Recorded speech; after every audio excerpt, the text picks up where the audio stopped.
হযরতে আবু হুরায়রা রাদিয়াল্লাহু তাআলা আনহু ইসলাম গ্রহণ করার পর দীর্ঘদিন যাবত তার মা ইসলাম কবুল করেন নাই, বরং আবু হুরায়রা রাদিয়াল্লাহু তাআলা আনহুকে বড় জ্বালাইছেন।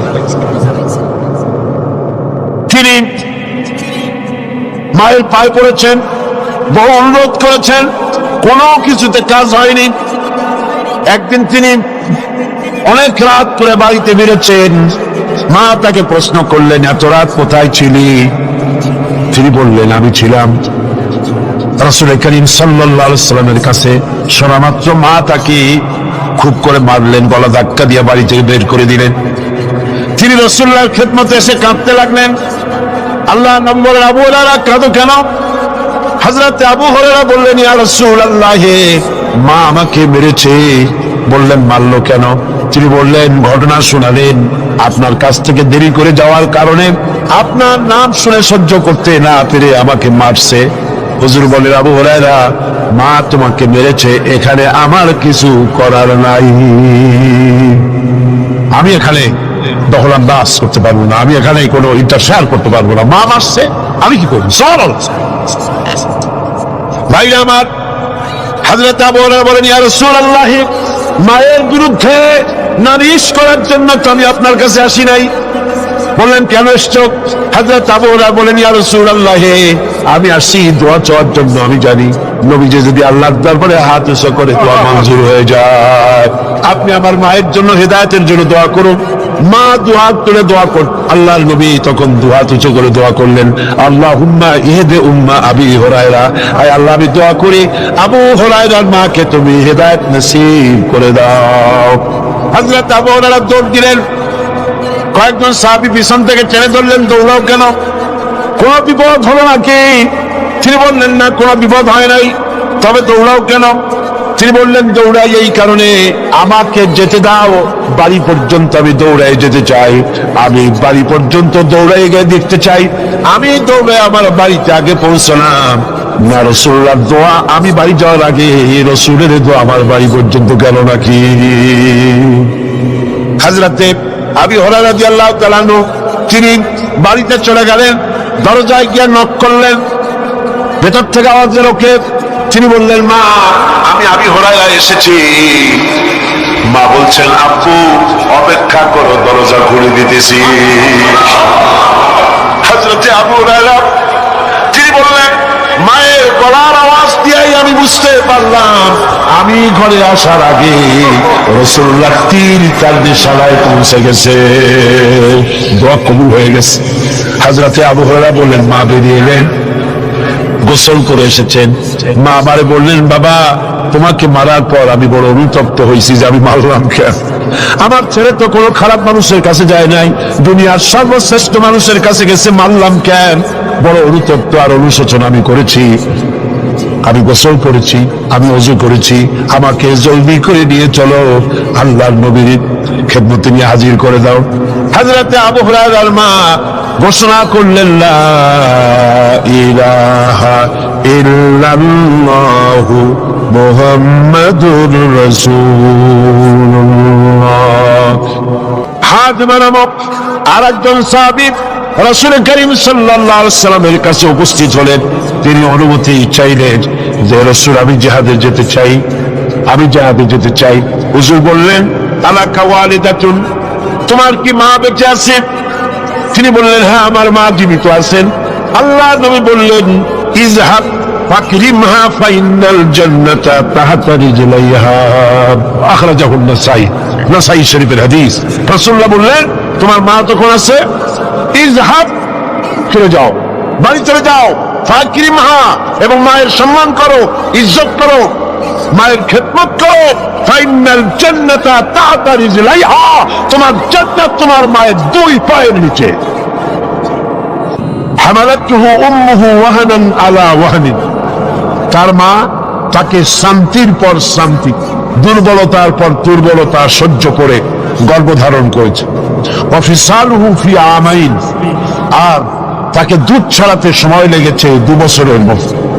আনিশকুরনি, আমি এটা এই জন্য করেছি, তাকে উপদেশ এজন্য দিয়েছি যাতে করে সে আমার কৃতজ্ঞতা স্বীকার করতে পারে।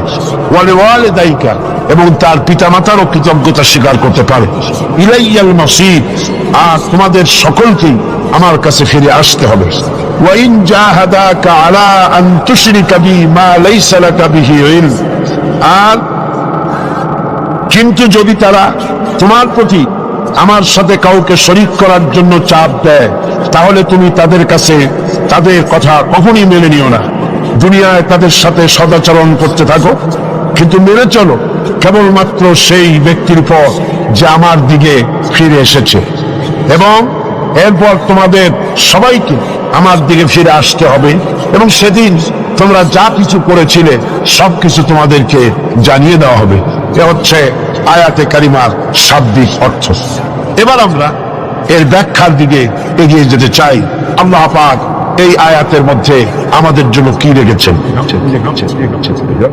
আল্লাহ রাব্বুল আলামিন এখানে বলছেন ওয়াওয়াসাইনাল ইনসানা বিওয়ালিদাইহি। আল্লাহ পাক বলছেন আমি মানুষকে নসিহত করেছি, উপদেশ দিয়েছি, তারা যেন তাদের মা বাপের হককে যেন চিনে নেয়, যেন বুঝে নেয়। কারণ হলো মানুষের প্রধানতম দায়িত্ব হলো আল্লাহর উপরে ঈমান আনা, আর তারপরে দায়িত্ব হলো আল্লাহর উপরে ঈমান নিষ্ঠা আনুগত্য করার পরে পারিবারিক কর্তব্য পালন হলো প্রথম দায়িত্ব। আর সেই প্রথম দায়িত্বের শুরুতে উচ্চ স্থান হলো আল্লাহর পরে উচ্চ স্থান, আল্লাহর পরে আল্লাহ রাসূলের পরে সবচেয়ে উচ্চ স্থান কার? আল্লাহর আনুগত্যের পরে মা বাপের আনুগত্য যেন মানুষ করে।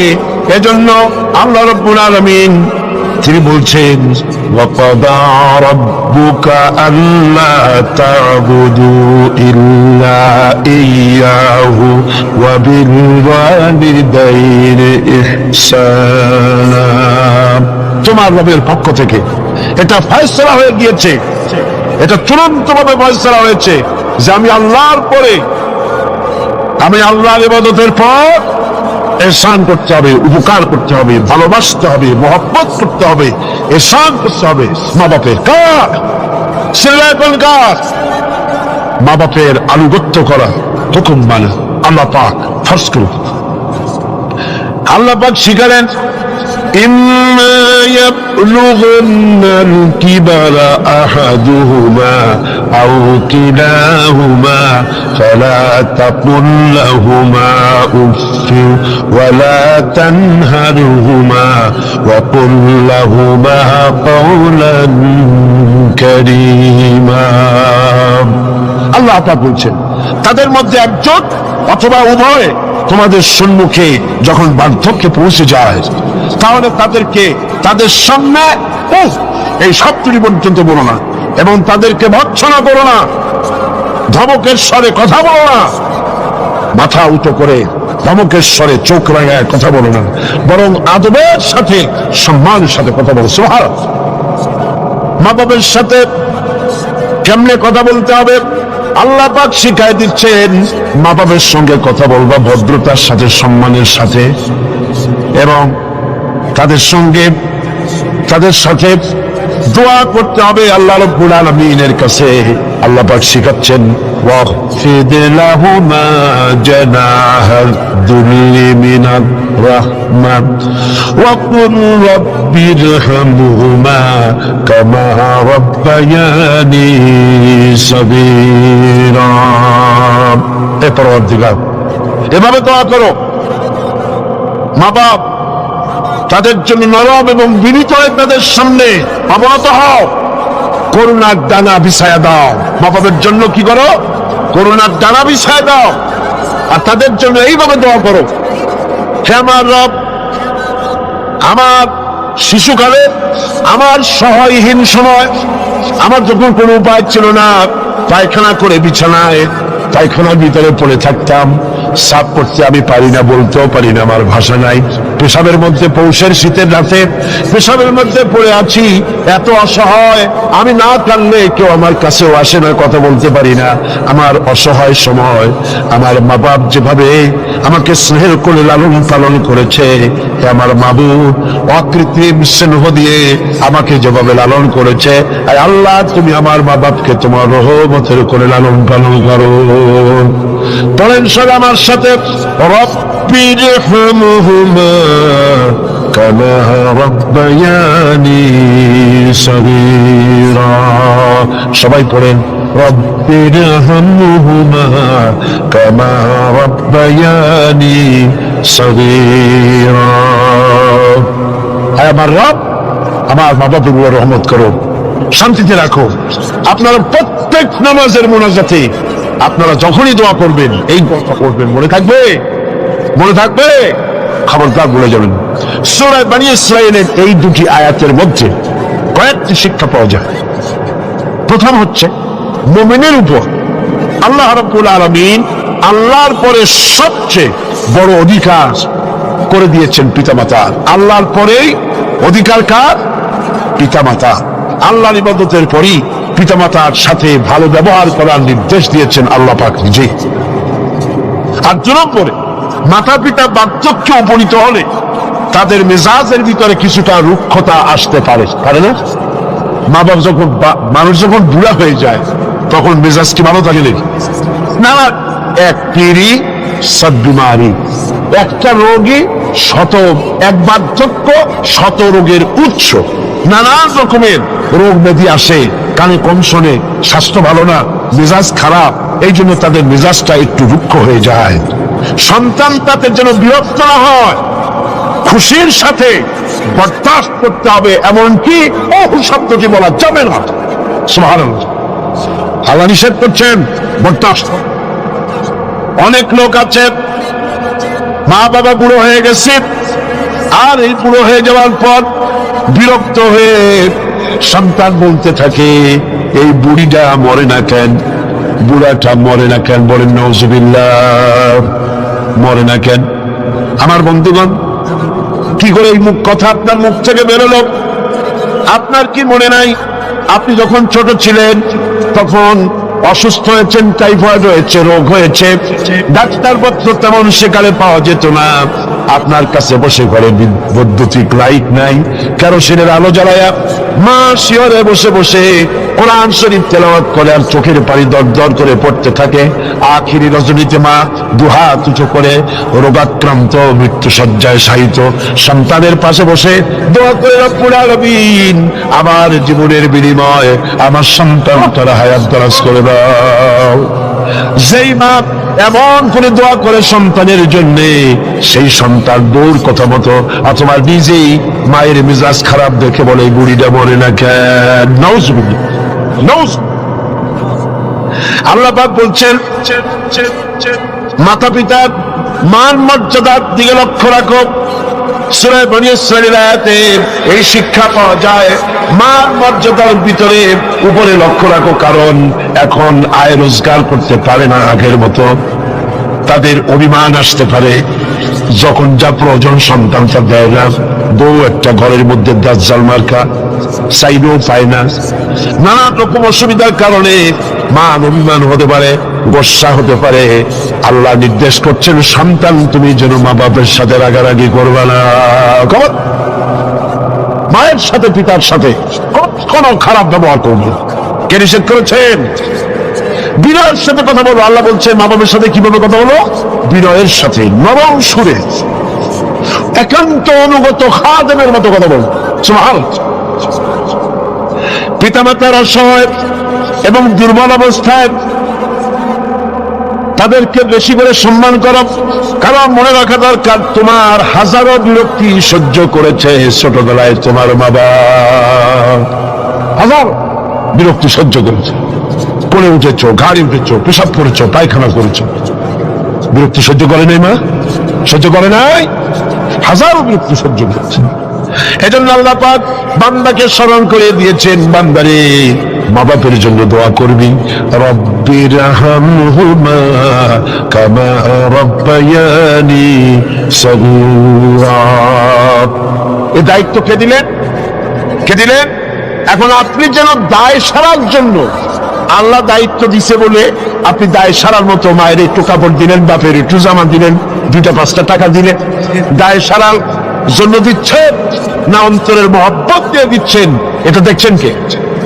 দেখেন আল্লাহ কি বলছেন, রব্বুকুম আ'লামু বিমা ফী নুফুসিকুম ইন তাকুনু সালিহিনা ফাইন্নাহু কানা লিল আওয়াবিনা গফুরা।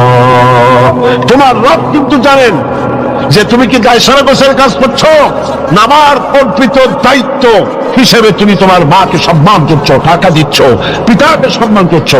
আমি দেখতে পাচ্ছি। তবে আল্লাহ পাক তওবাকারীকে ভালোবাসেন, সালিহিনদেরকে ভালোবাসেন। আর আল্লাহ পাক হচ্ছেন গফুর, তিনি হচ্ছেন ক্ষমাশীল। দায়িত্ব পালন হিসেবে মহব্বত দিয়ে, ভালোবাসা দিয়ে, শ্রদ্ধা দিয়ে তোমার মা বাবার খেদমত করবে, দায় সারা গোছের জন্য না হয়। কারণ এককালে তুমি ছেলে যাদের মুখাপেক্ষী, ভালো করে শোনেন, এককালে আমরা সবাই মা বাবার মুখাপেক্ষী ছিলাম না? বলেন ছিলাম না? এককালে তুমি যাদের মুখাপেক্ষী ছিলে তারা আজ তোমার মুখাপেক্ষী হয়ে গেছে। আবার সময় আসবে যখন আমরাও আমাদের সন্তানদের মুখাপেক্ষী হয়ে যাব। তিলকাল আইয়ামু নুদাবিলুহা বাইনান নাস। এটাই হলো ইতিহাস, এরকমই হবে। দাদা বসেছিল পুকুর পাড়ে গোসল করবে, একেবারে খুঁজো হইয়া হাঁটু মাথার উপর উঠে গেছে। নাতি কাছে গিয়ে বলছে, দাদা বর্ষিটা কত দিয়ে কিনছো? দাদা তো বর্ষির মতো খুঁজো হয়ে গেছে। দাদা রসিকতা বুঝতে পেরেছেন। দাদা বলছেন, ভাই কেনা লাগবে না, সময় আসলে তুমিও একটা ফ্রি পাবা। কাজে আজকে আমরা এক সময় অসহায় ছিলাম, মা বাপ আমাদেরকে যত্ন করে লালন পালন করেছে। আজ তারা অসহায়, তুমি তাদেরকে যদি মর্যাদা দাও তুমি তখন অসহায় হবে, তোমার সন্তান তোমাকে অবশ্যই মর্যাদা দেবে। সূরা বাকারায় একটি আয়াতে আল্লাহ রাব্বুল আলামিন এভাবে বলেছেন, লা তা'বুদুনা ইল্লাল্লাহ ওয়া বিল ওয়ালিদাইনি ইহসানা। আল্লাহ ছাড়া কারো উপাসনা করো না এবং পিতামাতার সাথে অবশ্যই সদ্ব্যবহার করবে। সূরা বনী ইসরাঈল বললেন, সূরা বাকারার মধ্যে বলছে। এবার বলছে সূরা আনকাবুতে, وَوَصَّيْنَا الْإِنسَانَ بِوَالِدَيْهِ حُسْنًا। কত জায়গায় বলতেছেন আল্লাহ, আমি সমগ্র মানব মণ্ডলীকে তাদের পিতামাতার সাথে সদ্ব্যবহার করার জন্য উপদেশ দিচ্ছি, নির্দেশ দিচ্ছি। পৃথিবীর সমস্ত মানুষকে, এখানে মুসলমান বলা হয় নাই, গোটা বিশ্বের মানব মণ্ডলীকে আল্লাহর পক্ষ থেকে নির্দেশ করা হচ্ছে মা বাপের প্রতি শ্রদ্ধাশীল হও। সূরা কাহফে বলা হয়েছে, وَوَصَّيْنَا الْإِنسَانَ بِوَالِدَيْهِ إِحْسَانًا حَمَلَتْهُ أُمُّهُ كُرْهًا وَوَضَعَتْهُ كُرْهًا وَحَمْلُهُ وَفِصَالُهُ 30 شهرا। আমি মানব গোষ্ঠীকে নির্দেশ করেছি তোমার পিতামাতার ইহসান করো। তোমার মা তোমাকে গর্ভে ধারণ করেছে অত্যন্ত কষ্টের সাথে, আর ডেলিভারিও করেছে অত্যন্ত কষ্টের সাথে, আর 30টি মাস ধরে নিজের বুকের দুগ্ধ দিয়ে খাওয়াইয়া তোমার মানুষ করছে। খবরদার মা বাবার সঙ্গে ব্যবহার করি। মায়ের পেটের ভিতরে যখন সন্তান থাকে, পেটের ভিতরে যখন সন্তান থাকে, সন্তান নড়াচড়া করতে থাকে, মা বাবার স্বাভাবিক, মায়ের স্বাভাবিক অবস্থা তখন আর থাকে না। লক্ষ্য করেন, মায়ের স্বাভাবিক অবস্থা থাকে না, ক্ষুধা কম হয়ে যায়, খেতে পারে না, মাথা ঘুরাতে থাকে, শরীরের ভিতরে একটা অস্বাভাবিক অবস্থা বিরাজ করে, তার মাসিক অসুখটা বন্ধ হয়ে যায়। আল্লাহ রাব্বুল আলামিন তাকে খাওয়াবার জন্য পেটের ভিতরে সন্তান বড় হচ্ছে। এই সন্তান খাবে কি? সেজন্য আল্লাহ রাব্বুল আলামিন মায়ের নাভির সঙ্গে আর সন্তানের নাভির সঙ্গে একটা তার লাগায় দিয়া মায়ের মাসিক রক্তগুলি এগুলি সন্তানের শরীরের ভিতরে সন্তানের শরীরকে দিয়ে আল্লাহ পাক বড় বানায় দেন। আর মা তখন দুর্বল হতে থাকে। এই সময় মাকে সবচাইতে বেশি ভালো খাবার দেওয়া উচিত। আমার দেশে মানুষেরা বোঝে না, পৃথিবীতে অপুষ্টিজনিত রোগে সবচাইতে ভোগে পৃথিবীর মধ্যে নারী মেয়ে লোকেরা। সবচাইতে অপুষ্টিজনিত রোগে কারা ভোগে? মেয়ে লোকেরা। সেদিকে আপনাদের লক্ষ্য রাখা দরকার। আপনার সন্তান ধারণ করেছে, আপনার বংশকে রক্ষা করার দায়িত্ব পালন করছে স্ত্রী। তার সন্তান, তার পেটে যখন সন্তান এসেছে তখন তাকে ভিটামিন খেতে দিতে হবে, ক্যালসিয়াম খেতে দিতে হবে, দুধ খেতে দিতে হবে, মাছ খেতে দিতে হবে, শাক খেতে দিতে হবে, গোশত খেতে দিতে হবে, ভালো ভালো খাবার তাকে দিতে হবে। এটা দেওয়া দায়িত্ব আপনি। তার রক্তগুলি সব সন্তানের মধ্যে চলে যাচ্ছে। এখন দেখুন আল্লাহ রাব্বুল আলামিন কি করছেন, রক্তগুলি নাভির ভিতর থেকে পাইপের মধ্যে থেকে শরীরের মধ্যে আল্লাহ দিয়ে দিচ্ছেন। মুখের মধ্যে দিয়ে আল্লাহ খাওয়ার নাই, মুখটাকে আল্লাহ পাক পবিত্র রেখে দিলেন যাতে করে দুনিয়া আসার পরে বান্দা যেন ওই পবিত্র মুখ দিয়ে আল্লাহ রাব্বুল আলামিনের নামের জিকির করতে পারে। দুনিয়ায় যখন আসলো, সন্তান যখন দুনিয়া আসলো, লাইনটা কেটে গেল। কয়টা লাইন ছিল বুঝেন না কথা? মার পেটের মধ্যে লাইন ছিল কয়টা খাবারে? একটা লাইন ছিল। যখন দুনিয়া আসলো সঙ্গে সঙ্গে লাইনটা কেটে দেওয়া হলো। ডাক্তারিতে কাটুক, নার্সে কাটুক, ডাক্তারে কাটুক, লাইনটা তাহলে কেটে দেওয়া হলো। খাবারের লাইন ছিল, লাইন কাটা। এখন কি খাবে? দেখুন আল্লাহ রাব্বুল আলামিনের কুদরত কত। মায়ের খেদমত কেন করবেন? পেটের মধ্যে বসে তার রক্ত খেয়েছেন, তার রক্ত দিয়ে আপনার শরীর বড় হয়েছে। আর দুনিয়া আসার পর যখন একটা লাইন কেটে দেওয়া হলো, লাইন একটা কেটে গেল, আল্লাহ পাক বুকের মধ্যে দিয়ে মায়ের বাচ্চার মুখের মধ্যে ডবল লাইন চালু করে দিলেন। ডবল লাইন চালু করে দিয়েছেন, দুধ এসে গিয়েছে। এই দুধ সৃষ্টি করেছেন কে? সন্তান। ক্ষুধা লাগলে বলে চাইতে পারে না, বলতে পারে না। আল্লাহ রাব্বুল আলামিন মায়ের কলিজার ভিতরে এমন আকর্ষণ দিয়েছেন সন্তানের প্রতি। সন্তান যখনই ক্ষুধা লাগে সন্তান কাঁদতে থাকে, আর কান্নার আওয়াজে মায়ের কলিজার ভিতরে অসহ্য বেদনা শুরু হয়ে যায়, সন্তানের প্রতি আকর্ষণ সৃষ্টি হয়ে যায়। যত কাজ থাকুক না কেন সব ফেলে দিয়ে মা দৌড়ে গিয়ে কলিজার টুকরা সন্তানকে বুকের সাথে জড়াইয়া ধরে। এজন্য বাচ্চা যখন গর্ভে থাকে, আল্লাহর নবী বলেছেন, আল মারআতু ইযা হামিলাত কানা লাহা আজরুস সাইমিল কাইম আল মুখবিতিল মুজাহিদ ফি সাবিলিল্লাহ। আল্লাহ পাকের নবী বলেন, মায়ের পেটে যখন সন্তান থাকে, এই সন্তান পেটে থাকার কারণে রাতের বেলা যে ঘুমাতে পারে না ঠিক মতো, সারা রাত দাঁড়ায় দাঁড়ায় ইবাদত করলে যত সওয়াব হইতো, আল্লাহ পাক মায়ের আমল নামায় সেই সওয়াব লিখে দেন। মা যে খেতে পারে না ঠিক মতো খেতে পারে না, এই জন্য 10টি মাস রোজা রাখতে পারে যে সওয়াব হতো মায়ের আমল নামায়, আল্লাহর নবী বলেন রোজার সওয়াব আল্লাহ পাক তার আমল নামায় লিখে দেন। সে যে কষ্ট বরদাস্ত করে,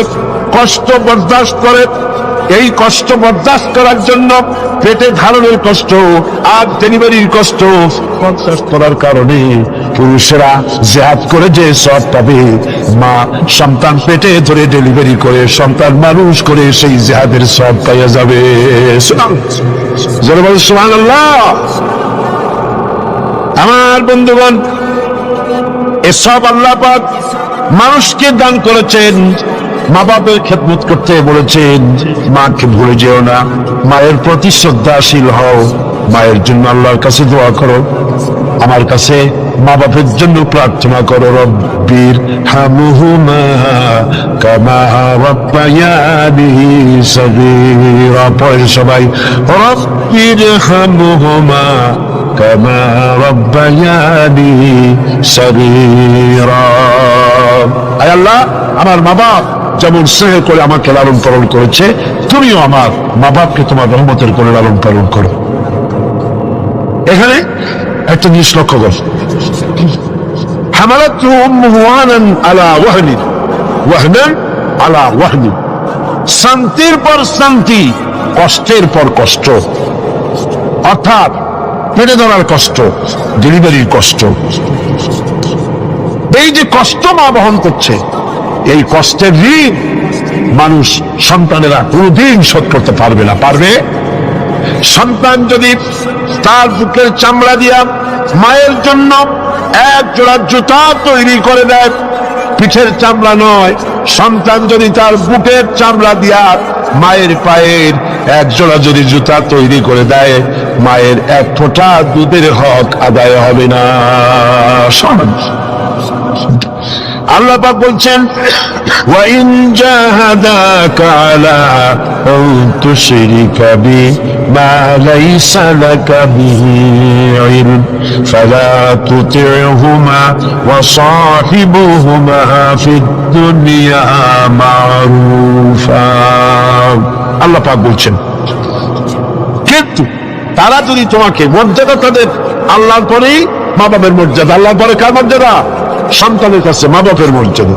কিন্তু তারা যদি তোমাকে আমার সাথে এমন কাউকে শরীক করার জন্য চাপ সৃষ্টি করে যাকে তুমি চেনো না, আমার শরীক হিসাবে জানো না, তাহলে ফালা তুতি'হুমা, তাহলে অবশ্যই তাদের সে কথা মানবে না। সুবহানাল্লাহ, মানবেন।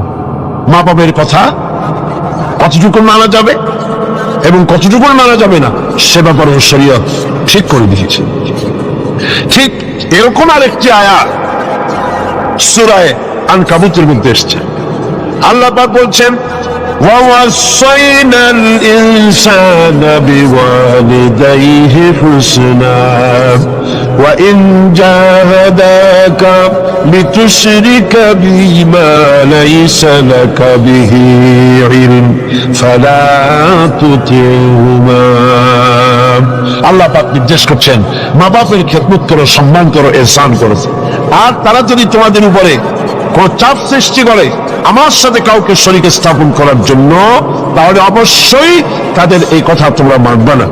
এর ব্যাখ্যা হচ্ছে, এই আয়াতটি নাজিল হয় সেই সময় যখন তিরমিজি, আহমদ এবং নাসাই এই তিনটি হাদিসে এই দৃষ্টান্তটা এসেছে এই আয়াত নাজিলের প্রেক্ষাপট সম্পর্কে। এই আয়াতটি নাজিল হয়েছে হযরত সাদ বিন আবি ওয়াক্কাস রাদিয়াল্লাহু তাআলা আনহুর ব্যাপারে। তিনি 18 বা 19 বছর বয়সে ইসলাম কবুল করেন এবং ইসলাম কবুল করার পর তার মা হামনা বিনতে সুফিয়ান, আবু সুফিয়ানের ভাইজি, তিনি দারুণভাবে অসন্তুষ্ট হয়ে গেলেন এবং তিনি অনির্দিষ্টকালের জন্য ধর্মঘট করলেন, অনশন ধর্মঘট। অনশন ধর্মঘট কিন্তু নতুন কিছু না, আগেও ছিল। এই অনশন ধর্মঘট শুরু করল এই কথা বলে যে যতক্ষণ পর্যন্ত তার ছেলে সাদ বিন আবি ওয়াক্কাস যতক্ষণ পর্যন্ত আল্লাহর প্রতি ঈমান প্রত্যাহার করে শিরকিয়াতের দিকে ফিরে না আসবে, ততক্ষণ পর্যন্ত তিনি অনশন ভাঙবেন না, তিনি কিছু খাবেন না। তার মা দলিল হিসেবে পেশ করলেন ছেলের সামনে যে, দেখো পুত্র, তোমার কোরআন অনুযায়ী আমার হুকুম মানা, আল্লাহর হুকুম, আমার হুকুম তোমাকে মানতে হবে। আর আমার সাথে নাফরমানি করার অর্থ হচ্ছে আল্লাহর সাথে নাফরমানি করা। আল্লাহ অর্ডার করেছে আমার হুকুম তোমাকে মানতে হবে। এখন তুমি ওই তাওহীদকে ছেড়ে দিয়ে এই শিরকিয়াতের দিকে, আমি যেদিকে আছি সেদিকে ফিরে আসো। হযরত সাদ বিন আবি ওয়াক্কাস রাদিয়াল্লাহু তাআলা আনহু তিনি অত্যন্ত পেরেশান বোধ করলেন যে আমি এখন করবোটা কি। তিনি রাসূল করিম সাল্লাল্লাহু আলাইহি ওয়াসাল্লামের খেদমতে হাজির হলেন এবং ঘটনার বর্ণনা করলেন।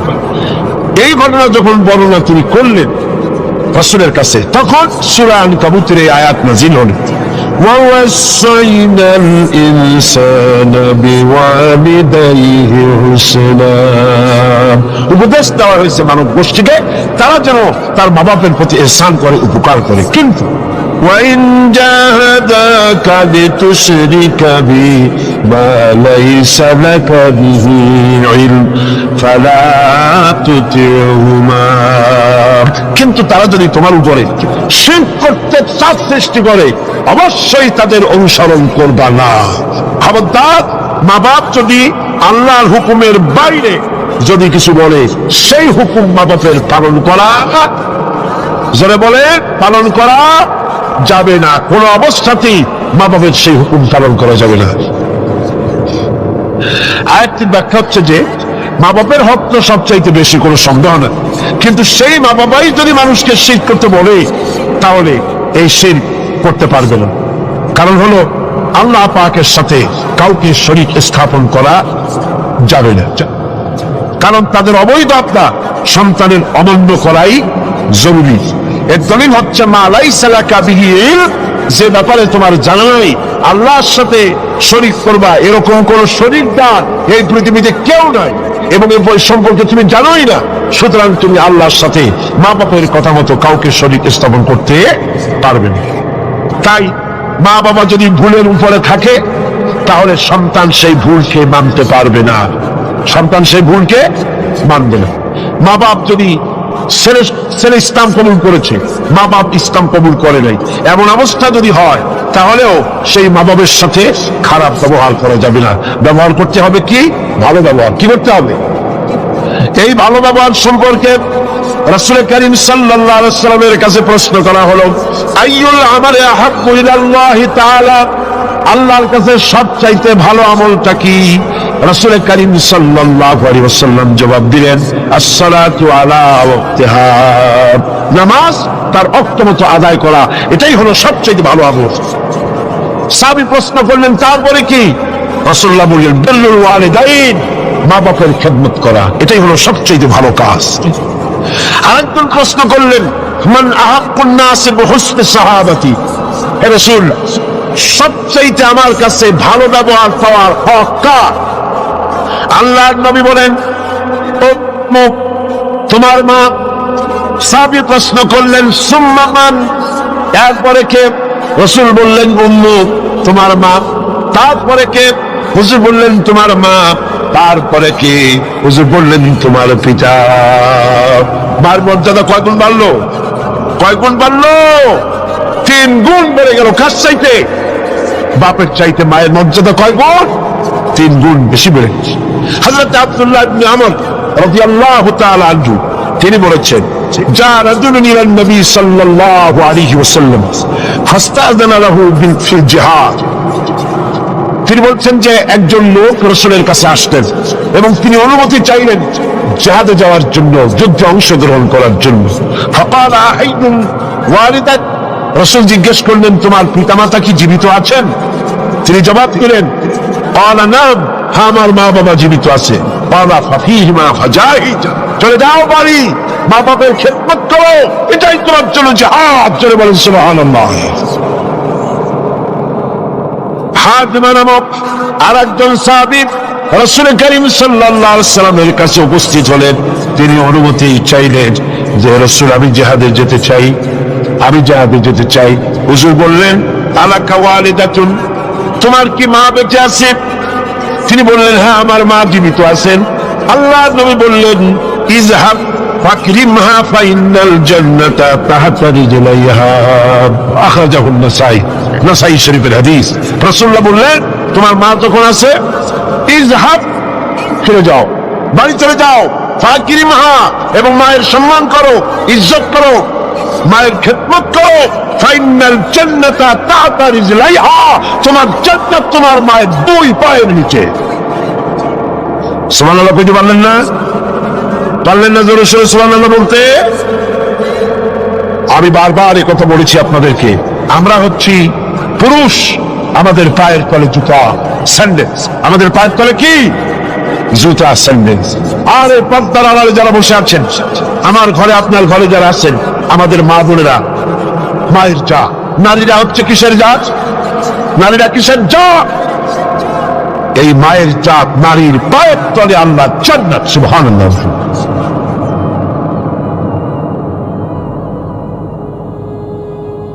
আল্লাহর নবী মসজিদে নববীর ভিতরে বসে আছেন, সাহাবায়ে কিরামদের নিয়ে। দেখা গেল একজন বুড়ি মেয়ে লোক প্রবেশ করেছেন। বুড়িকে আসতে দেখে নবীজি দাঁড়ায় গেছেন। সোজা কথা মনে করুন, আপনি কি কথাটা সহজ মনে করছেন? বিশ্বনবী, আল্লাহর পরে যার মর্যাদা, একটা বৃদ্ধ মেয়ে লোক থেকে দাঁড়ায় গেছেন তার সামনে। মেয়ে লোক এসেছেন, রাসূলুল্লাহ নিজের চাদর মোবারক বিছায় দিলেন। রাসূল সেই মহিলার কথা শুনলেন। মহিলা বিদায় হওয়ার পর সাহাবায়ে কিরাম বললেন, ইয়া রাসূলুল্লাহ, বুঝতে পারলাম না ইনি কে। আল্লাহ নবী নিজের চাদর বিছায়া দেয় এই মহিলাকে। নবীজি বললেন, জানো না, আমি আমার মায়ের স্নেহ তেমন কিছু পাই নাই। আমি যখন মায়ের গর্ভে ছিলাম 6 মাস বয়সের সময় মায়ের পেটে থাকাকালীন বাপের এতিম হয়ে গেছি। এরপরে মা মারা গেছেন। আমি মায়ের দুধ আমার কপালে তেমন হয় নাই, ভাগ্যে হয় নাই। মায়ের কোলে কাকে চলে মায়ের স্নেহ আমার কিসমতে তেমন হয় নাই। যার কোলে কাকে চলে, যার বুকের দুধ খেয়ে আমি বড় হয়েছি, ইনি আমার সেই দুধ মা হযরতে হালিমাতুস সাদিয়া, আমার দুধ মা। মায়ের সম্মান ইসলাম এত বেশি দিয়েছে। মায়ের দুধের বদলা ইয়ামান থেকে একজন হাজী শাহ আসছে, মাকে ঘাড়ে নিয়ে তাওয়াফ করতেছে আর গান গাচ্ছে, শের পড়তেছে। মায়ের হক আদায় করে ফেলেছি, মাকে নিয়ে ওয়াজ করলাম, মাকে নিয়ে তাইফ কি বলে মুজদালিফায় গেলাম, মিনায় গেলাম, রমিয়া হাজার করলাম, সাই করলাম, তাওয়াফ করলাম, মাকে গাড়ি নিয়ে সব করেছি। আমার মায়ের হক আমি আদায় করেছি। হযরত আব্দুল্লাহ বিন ওমর রাদিয়াল্লাহু তাআলা আনহুমা ওই লোকের শের শুনে, গান শুনে, এই কথা শুনে তিনি বললেন, তুমি কিসের হক আদায় করেছো? তুমি তো তোমার মায়ের একটা সত্যের হক আদায় করতে পারো নাই। তোমার মা কষ্ট করে তোমাকে কোলে নিয়ে, তোমাকে তোমার কষ্টের সময়, বিপদের সময়, তোমাকে দুঃখে থেকে কষ্ট দেখে মুখ থেকে যাও শব্দটা বেড়েছে, সারা জীবন তো সেই হক আদায় করতে পারবো না। হক আদায় করছো, এত বড় কথা কিভাবে বলতে পারবে? মা বাপের পিতামাতার আনুগত্যের চূড়ান্ত রূপ বলতে গিয়ে হযরত ইবনে আব্বাস রাদিয়াল্লাহু তাআলা আনহু বলেছেন, ওয়ান ইবনে আব্বাস রাদিয়াল্লাহু তাআলা আনহু আন্নাহু قال قال رسول الله صلى الله عليه وسلم من أصبح مطيعا لله في والديه أصبح له بابان مفتوحان من الجنة। হযরত ইবনে আব্বাস রাদিয়াল্লাহু তাআলা আনহু বলেছেন, আল্লাহ রাসূল বলেছেন, যে ব্যক্তি পিতামাতার সম্পর্কিত আল্লাহর নাজিলকৃত হেদায়েত মেনে নিয়ে সকাল করলো, আল্লাহ রাব্বুল আলামিন তার জন্য জান্নাতের 2টা দরজা খুলে দেয়। আর যদি মা বাপ বেঁচে নাই, দুজনের একজন আছে, তার খেদমত করে তাকে খুশি করে যদি সকাল করে, জান্নাতের একটা দরজা তার জন্য খুলে যায়।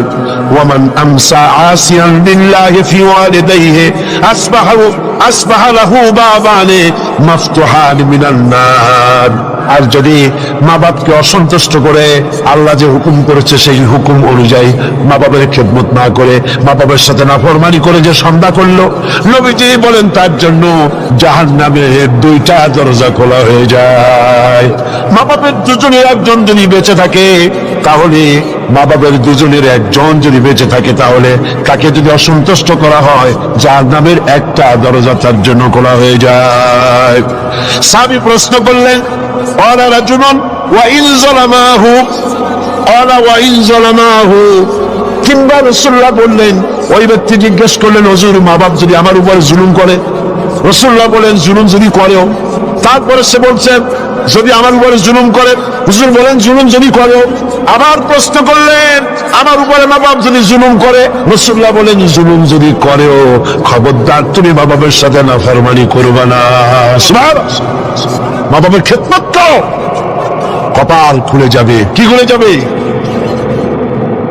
আমার বন্ধুগণ, হযরত ইবনে আব্বাস রাদিয়াল্লাহু তাআলা আনহু আরো বলেন, আন ইবনে আব্বাস রাদিয়াল্লাহু তাআলা আনহু আন্না রাসূলুল্লাহ সাল্লাল্লাহু আলাইহি ওয়াসাল্লাম قال قال من ولد بار ينظره إلى والديه نظرة رحمة إلا كتب الله بكل نظرة حجة।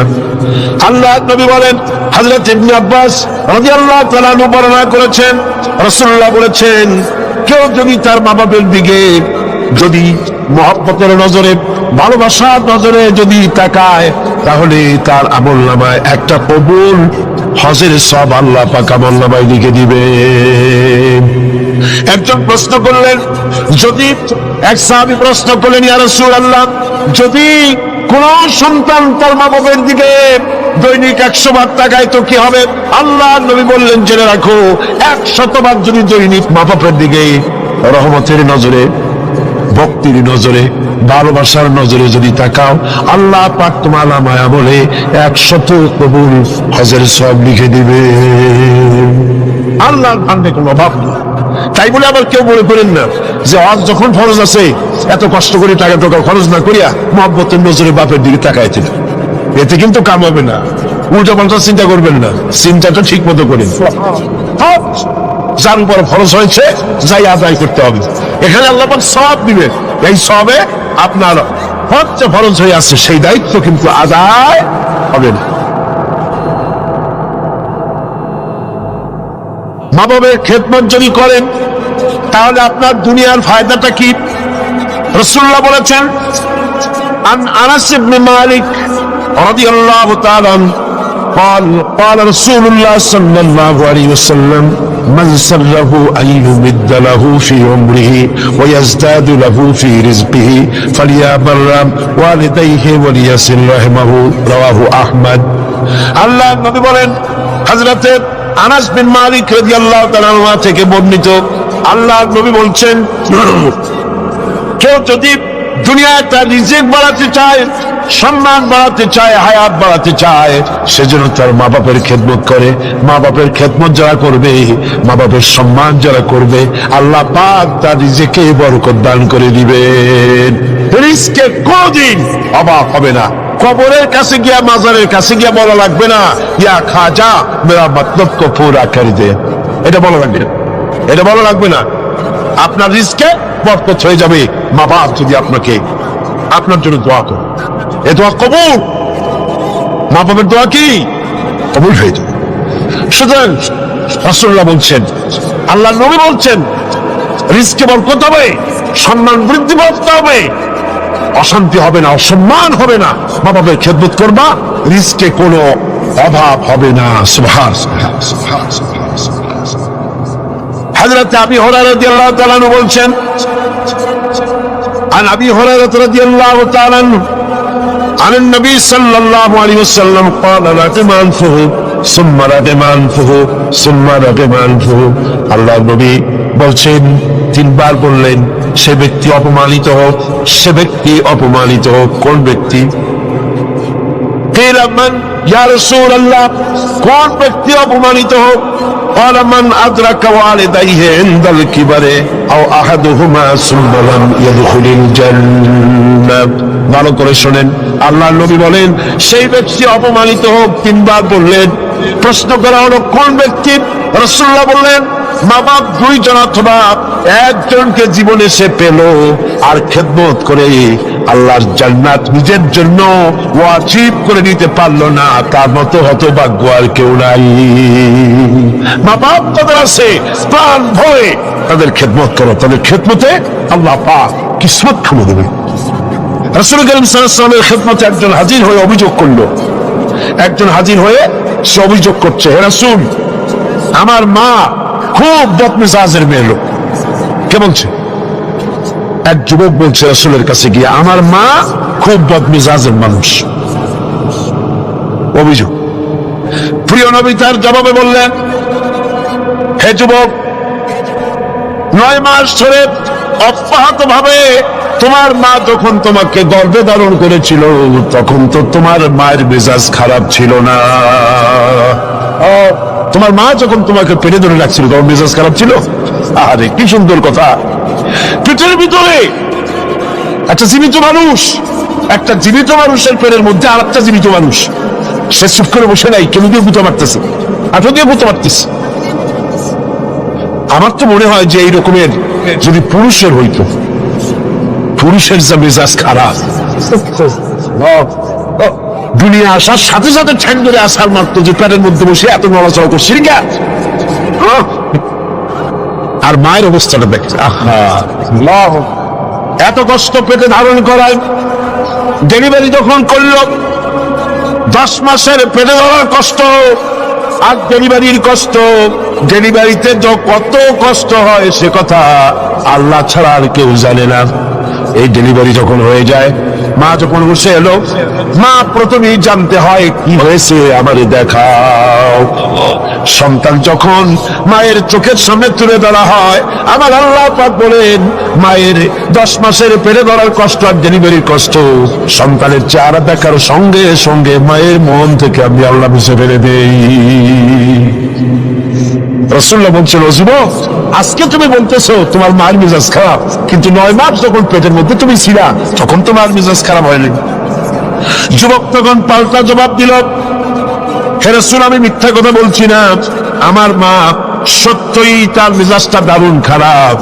হুজুর বললেন, সে যখন রাতের পর রাত জাগতো আর তোমার দুধ খাওয়াইতো, তুমি তোমার মা গভীর রাত্রে ঘুমায়াস, তুমি চিৎকার করতেছো, ঘুম ভাঙা তোমার কোলে নিয়ে দুধ খাওয়াইলো, 2.5 বছর পর্যন্ত জ্বালাইছো মায়ের বুকের দুধ খাইয়া, দিনে দুপুরে রাত্রে কত কষ্ট দিছো, তখন তো তোমার মায়ের মেজাজ খারাপ ছিল না।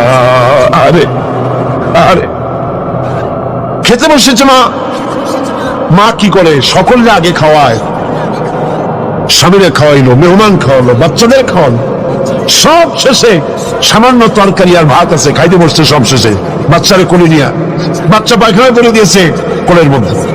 মা বিরক্ত হইল না, বিরক্ত হলো না, খাবারের থালাটা সরাই রেখে মা বাচ্চাকে কোলে করে নিয়ে বাচ্চাকে সাফ করালো, নিজের কাপড় চোপড় সাফ করলো, তারপরে ক্রন্দনরত বাচ্চার মুখে 2-3টা চুমা দিয়া তারপর আবার খাইতে বসে। সেই মা তোমারে নিয়া এভাবে করে 2.5 মাস পর্যন্ত বুকের দুধ খাওয়া তোমারে বড় করলো, তখন তো তোমার মায়ের মেজাজ খারাপ ছিল না। যুবক বলছেন, হে রাসূল আমার মা আমাকে নিয়ে যত কষ্ট করেছে আমি সে কষ্টের হক আদায় করে দিয়েছি, আমি তাকে হক আদায় করছি, যার তার খাবার দিয়েছি, পরার দিয়েছি, তারে নিয়ে হজ করেছি, হক আমি আদায় করে দিয়েছি। আল্লাহ নবী জিজ্ঞেস করলেন, সত্যি কি তুমি হক আদায় করছো? কয় যে হ্যাঁ আমি হক আদায় করে দিচ্ছি। প্রিয় নবী জবাবে বললেন, তুমি তো বলছো হক আদায় করেছো, কিন্তু আমার প্রশ্ন হচ্ছে তুমি কি তোমার মায়ের সেই কষ্টের বদলা দিতে পেরেছ যে কষ্ট তোমাকে ভূমিষ্ঠ করার সময় তোমার মায়ের হয়েছিল? তোমাকে ডেলিভারি করার সময় তোমার মায়ের যে যন্ত্রণা হয়েছিল সে হক যে আদায় করতে পেরেছ? কিয়ামত পর্যন্ত আদায় করতে পারবে না। খবরদার মা বাবার সঙ্গে নাফরমানি করবে না। মাতা পিতার সাথে যারা নাফরমানি করে তাদের কপাল পুড়ে যায়। একজন প্রশ্ন করেছেন, হে রাসূল আমার মা বাপ তো জীবিত নাই, আমি খেদমত কিভাবে করব, কিভাবে তাদের খেদমত করব? আমি তো বেয়াদবি করে ফেলেছি, অনেক নাফরমানি করেছি, করবোটা কি? এখন আমার উপায় কি?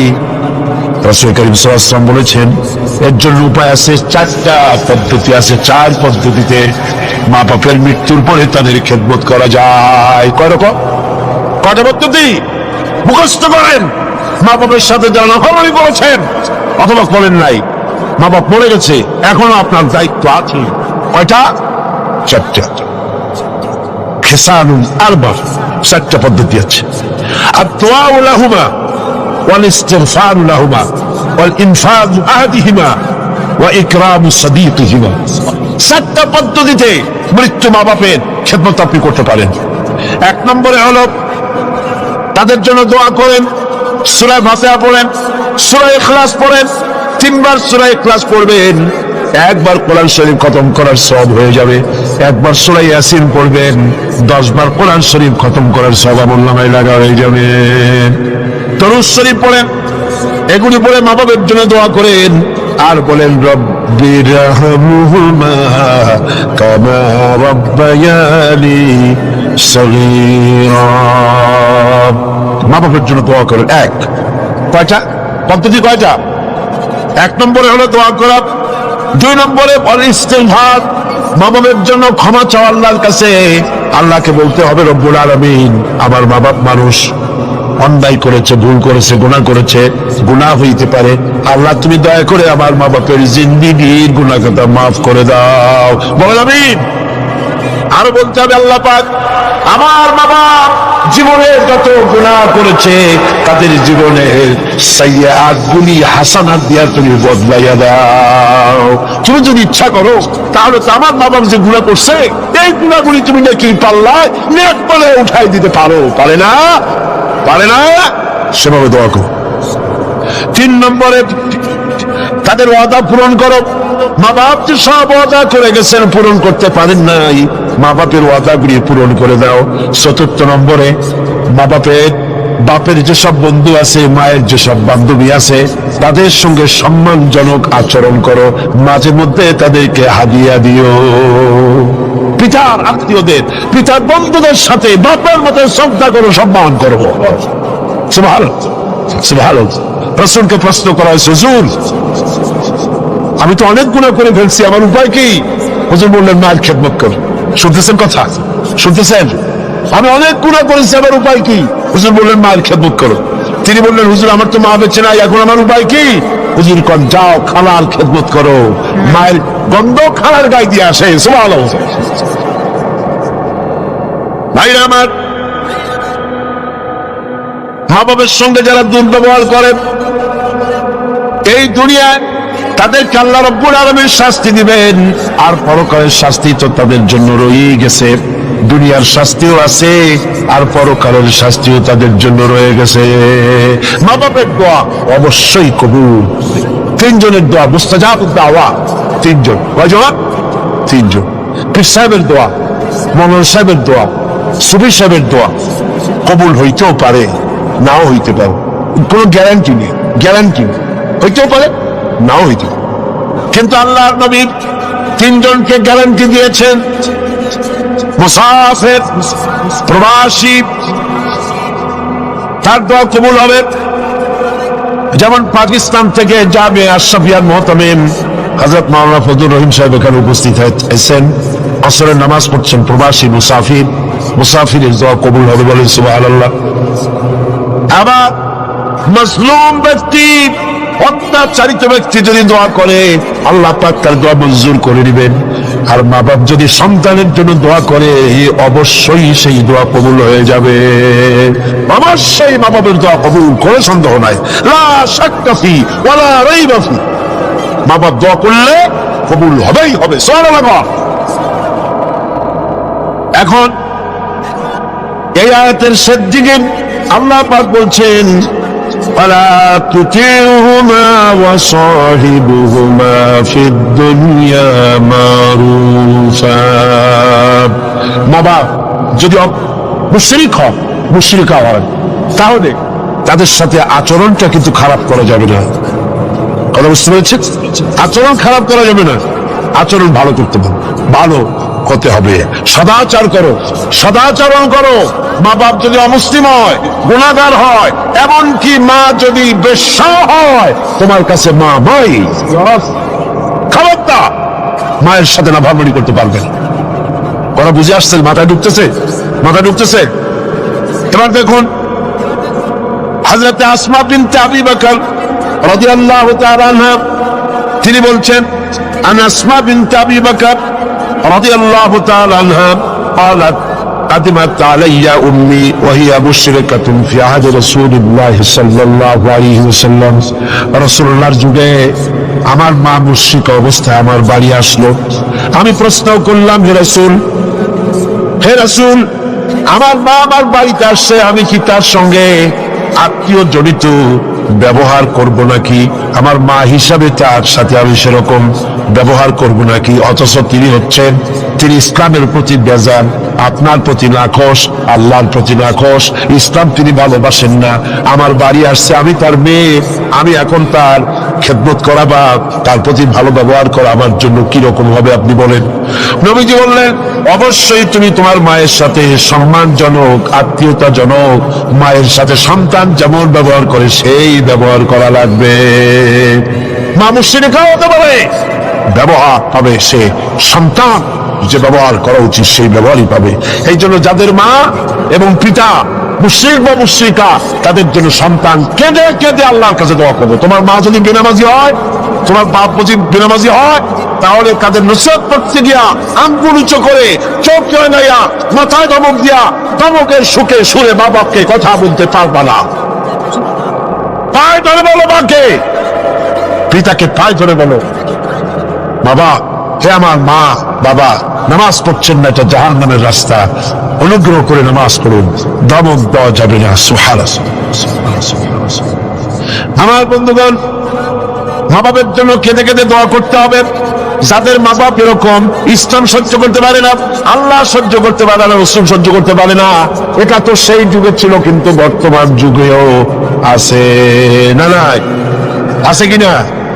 এই মাহফিলও বহুত মহিলা এভাবে চিঠি আমাকে লিখেছেন, মাহফিলে আসে কিন্তু স্বামী তাদের বরদাস্ত করতে পারে না, কিন্তু সিনেমায় গেলে কোনো খারাপ কিছু বলে টলে, সেখানে যাও, মাহফিলে যাও।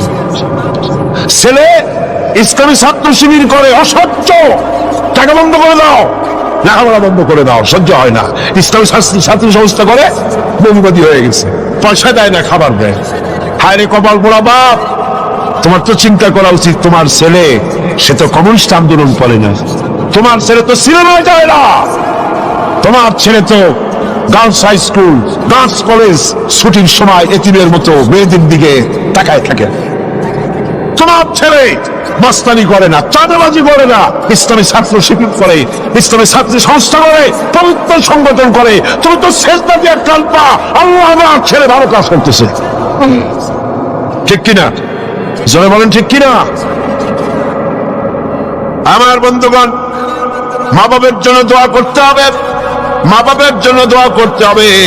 রব্বির হামহুমা কামা রাব্বায়ানি সগীরা, খুব মিষ্টি করে ভালো করে পড়েন, রব্বির হামহুমা কামা রাব্বায়ানি সগীরা।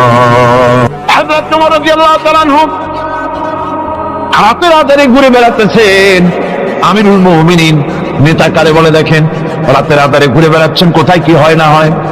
মরুভূমির ভিতরে একটা তাঁবুর মধ্যে আলো জ্বলে, কাছে যে বাচ্চাদের কান্না শুনতে পেলেন, গিয়ে দেখছেন মা কি যেন রান্না করে আর বাচ্চারা কাঁদতেছে গভীর রাত্রে। আমিরুল মুমিনিন বলে, মেয়ে লোক, তুমি তো বড় নিষ্ঠুর, এত রাতে রান্না করো কেন? সকাল সকাল রাঁধতে পারো নাই কেন? সন্ধ্যার সময় খাওয়াই দিতে, বাচ্চাগুলি কাঁদতো না।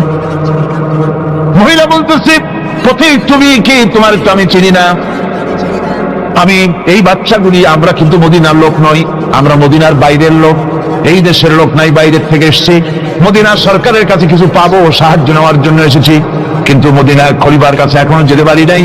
আমরা আজকে 3-4 দিন না খাওয়া রয়েছি, ক্ষুধার জ্বালায় বাচ্চারা কান্দে, আমি হাড়িতে কোনো খানা রান্না করি না, বাচ্চাদেরকে সান্ত্বনা দেওয়ার জন্য হাড়ির ভিতরে পানি আর পাথর দিয়ে নাড়াচাড়া করতেছি।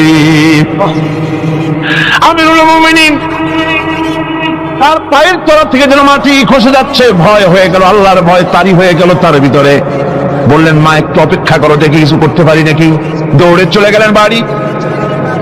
বৃদ্ধ আসলামকে ডেকে বললেন, বাইতুল মালের দরজা খোলো, বস্তা নিয়ে আসো, আটা ঢুকাও, পেঁয়াজ ঢুকাও, রসুন ঢুকাও, তরি তরকারি ঢুকাও।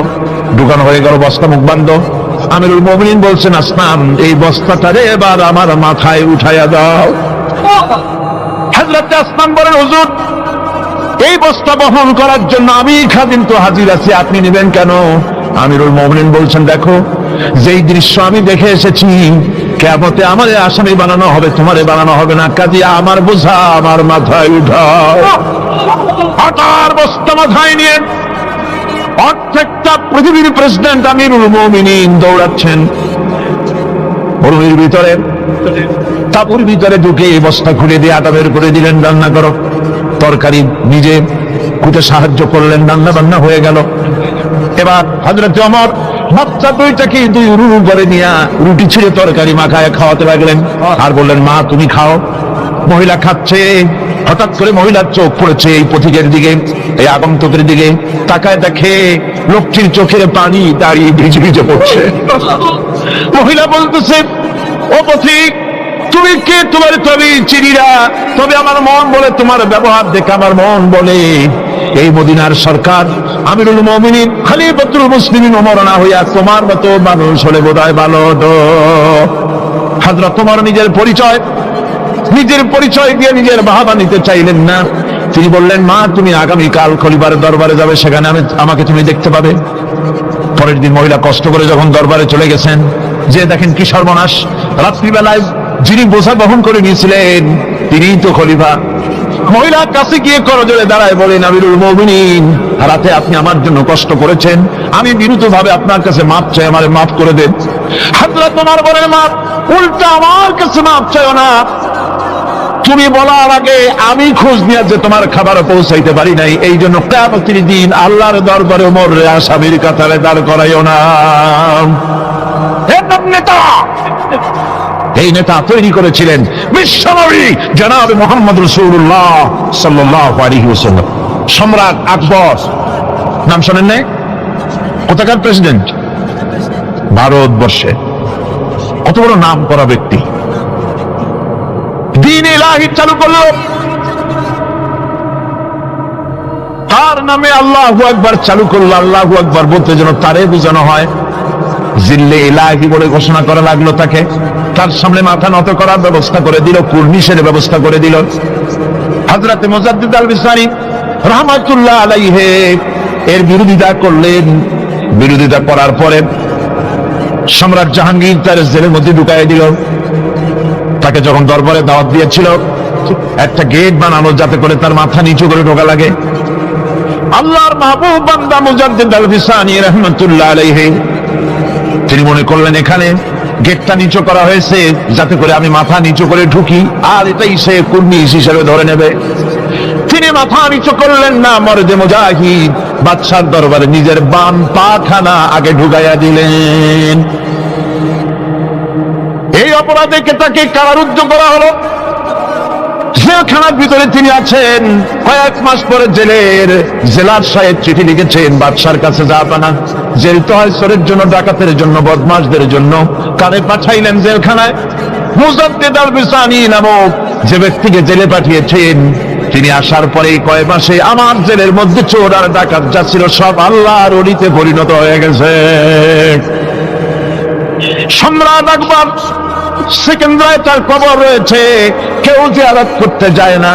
মুজাদ্দিদ আল বিসানি রাহমাতুল্লাহ আলাইহি হযরতে খাজা মুঈনুদ্দিন চিশতি রাহমাতুল্লাহ আলাইহির দরবারে আজও হাজার হাজার মানুষ কবরের কাছে জিয়ারত করতে যায়।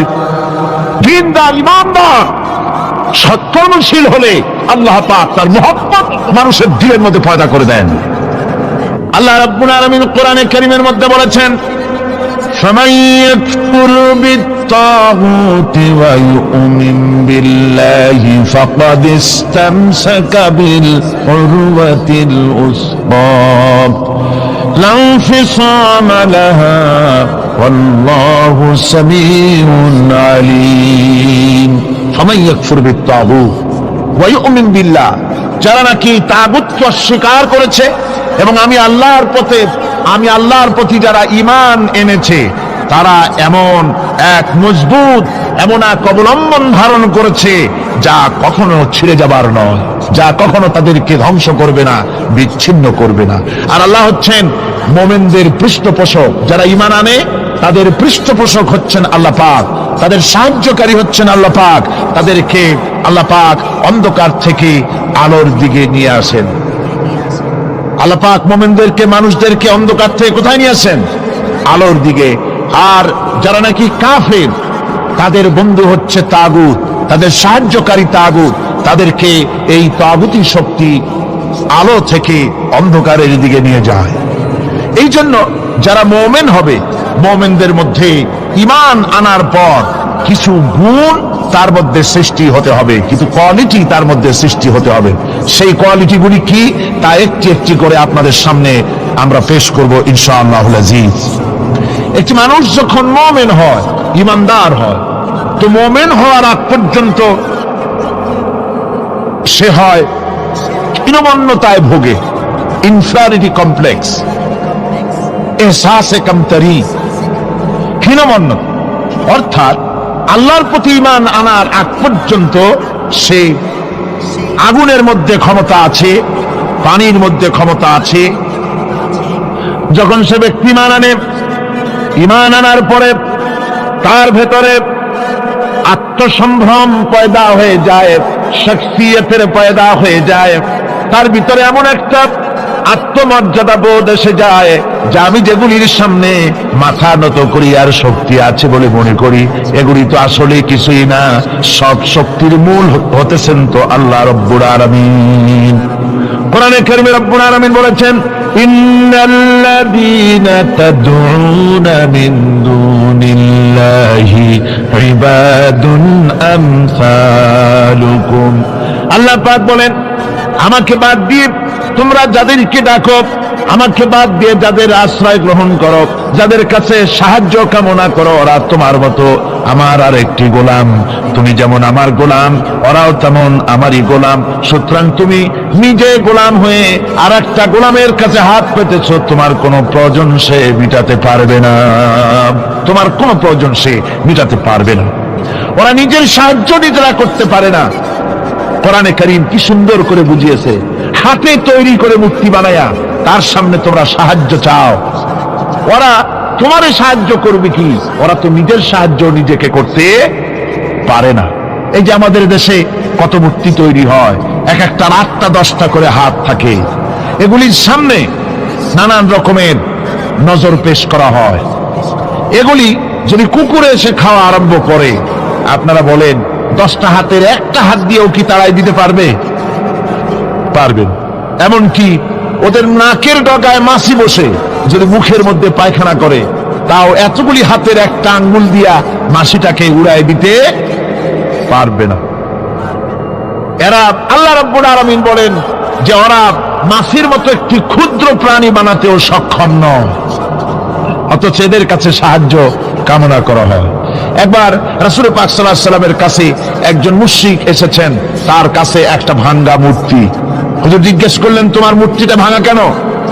লোকটি বলল যে এটি হচ্ছে আমার খোদা, একে আমি সব সময় সাথে রাখি, না জানি কোন সময় কোন বিপদে পড়ি, এই জন্য সাথে রাখি বিপদ থেকে বাঁচার জন্য।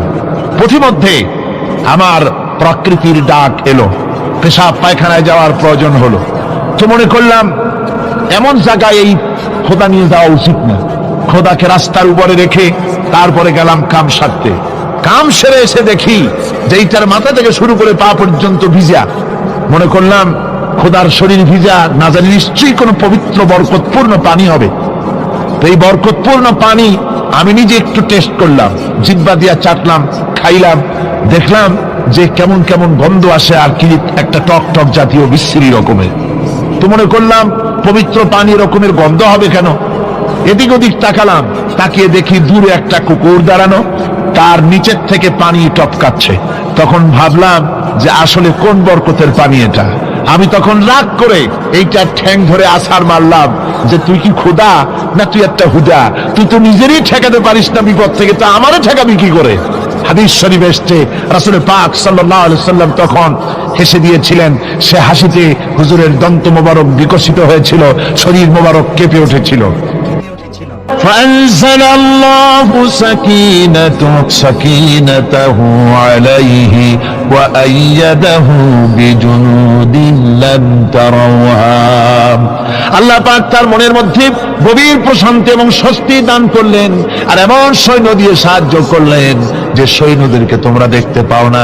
এভাবে করে রব্বুল আলামিন মুমিনদের বিপদে আপদে মুসিবতে সব সময় আল্লাহ পাক মুসলমানদেরকে সাহায্য করেছেন। জোরে বলেন সুবহানাল্লাহ। মুমিনদের সাহায্যকারী আল্লাহ।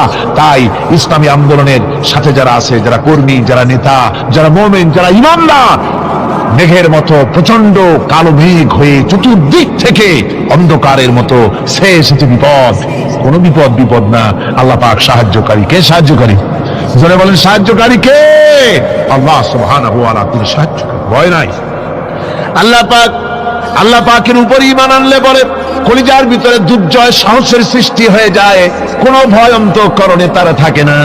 আল্লাহ পাক সাহায্য করেন। আর আল্লাহর উপরে ঈমান আনলে পরে রব্বুল আলামিন বলেছেন, ইয়া আইয়ুহাল্লাযীনা আমানু হাল আদুল্লুকুম আলা তিজারাতিন তুনজিকুম মিন আযাবিন আলীম। এমন একটা ব্যবসার কথা কি বলবো না, যে ব্যবসায় তোমাদেরকে জাহান্নামের আযাব থেকে বাঁচায় দেবে। তার প্রথম কাজই হলো আল্লাহর প্রতি ঈমান আনা। ঈমান আনলে পরে এই সমস্ত গুণ তৈরি হয়ে যায়। আর ঈমানে সবচাইতে উপকৃত হয় সমাজের লোকেরা, রাষ্ট্রের লোকেরা, পরিবারের লোকেরা, দেশের মানুষ উপকৃত হয় মুমিনদের দিয়ে ঈমানের কারণে। তার কারণ হলো একজন মুমিন, একজন ব্যক্তি যখন ঈমানদার হয়, মুমিন হয়ে যায়, আল্লাহর প্রতি যখন প্রগাঢ় বিশ্বাস তার এসে যায়, তখন সেই ব্যক্তি নৈতিকতার মান তার বেড়ে যায়। জোরে বলেন সুবহানাল্লাহ। নৈতিক চরিত্রের উপরে সে প্রতিষ্ঠিত হয়, সে মিথ্যা বলতে সাহস পায় না। মুমিন ব্যক্তি মিথ্যা বলতে সাহস পায়? পায় না। কেন পায় না? মিথ্যা বলতে সাহস পায় না, ঠকাতে সাহস পায় না, ওজনে কম দিতে সাহস পায় না, শয়তানি বদমাশি করতে সাহস পায় না। তার কারণ হলো আল্লাহ পাক বলে দিয়েছেন, মুমিন কোরআনের ভিতরে পড়েছে, ইয ইয়াতালাক্কাল মুতালাক্কিয়ানি আনিল ইয়ামিনি ওয়া আনিশ শিমালি কাঈদ। দুজন নিয়ন্ত্রণকারী ফেরেশতা তোমার ডানে এবং বামে বসে বসে তোমাকে নিয়ন্ত্রণ করছে। কোথায় যাও, কি করো, এই ফেরেশতারা বসে বসে সব দেখতেছে। মা ইয়ালফিযু মিন কাওলিন ইল্লা লাদাইহি রাকীবুন আতীদ।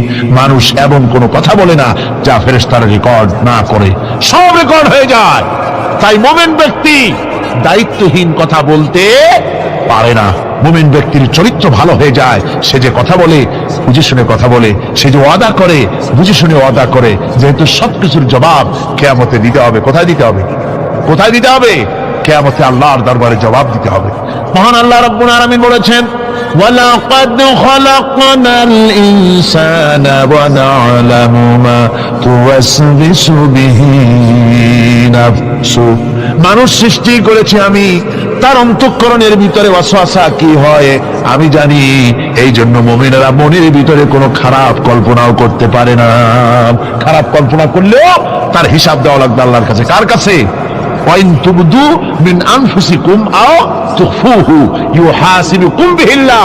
আল্লাহ বলেন, মনের মধ্যে যেসব কল্পনা করো তা প্রকাশ করো আর গোপন রাখো, ওইটার হিসাব নেব আমি আল্লাহ পাক। কিয়ামতের দিন আমার কাছে হিসাব দিতে হবে।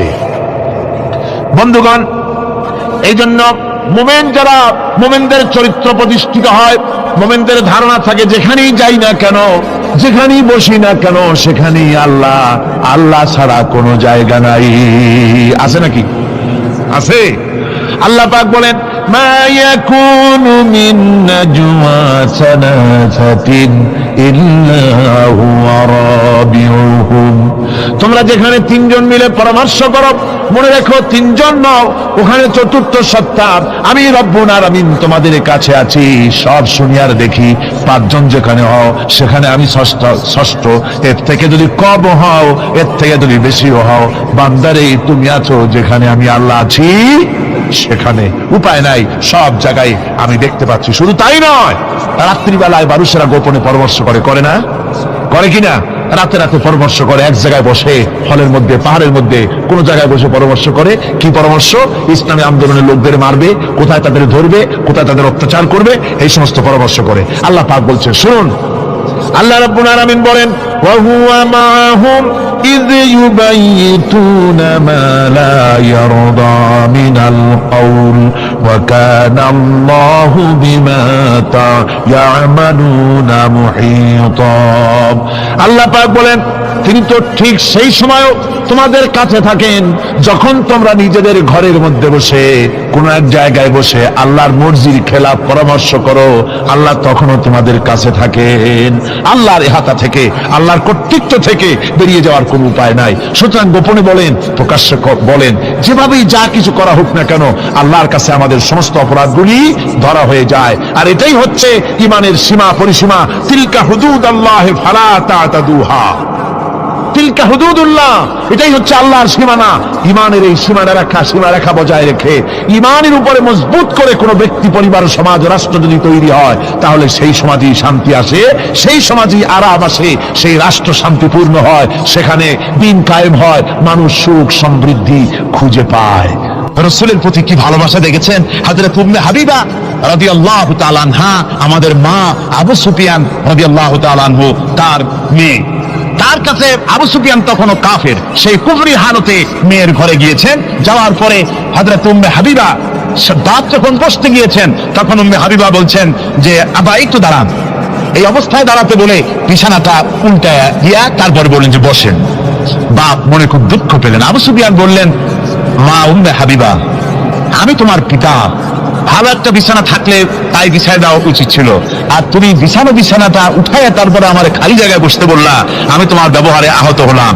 হযরত উম্মে হাবিবা বলেন, আব্বা জান, নিশ্চয়ই আপনি আমার আব্বা, শ্রদ্ধেয় পিতা, কোনো সন্দেহ এতে নাই, কিন্তু আপনি একজন কাফের। আল্লাহর রাসূল যে বিছানায় বসেন, সেই বিছানা আমি একটা কাফেরকে বসতে দিতে পারি না। সুবহানাল্লাহ। গভীর রাত্রে হযরত ফাতিমা রাদিয়াল্লাহু তাআলা আনহা ইন্তেকাল করলেন। কিছু সংখ্যক সাহাবীদের কাছে খবর দিয়া অল্প সময়ের ভিতরে জানাজার ব্যবস্থা করা হলো। হযরত আবু যর গিফারী রাদিয়াল্লাহু তাআলা আনহু কবরের ভিতরে নেমে গেলেন। কবরের ভিতরে নেমে গিয়া হযরত আবু যর বলেন, রে কবর, তোর ভিতরে আজকে কাকে রাখবো, তুই কি তা জানিস নাকি? কোনো জবাব আসে না।